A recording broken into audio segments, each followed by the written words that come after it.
ist schon reichlich skurril, dass wir uns jetzt nicht über das Retten von Menschenleben unterhalten, sondern über ein Bootszertifikat.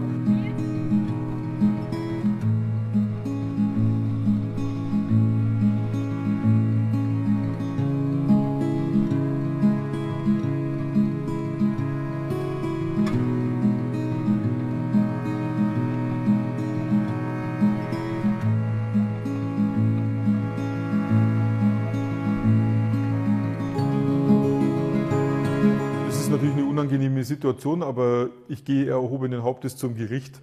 Ich sage jetzt einfach mal, wir haben nichts falsch gemacht, ganz im Gegenteil, wir haben Menschenleben gerettet.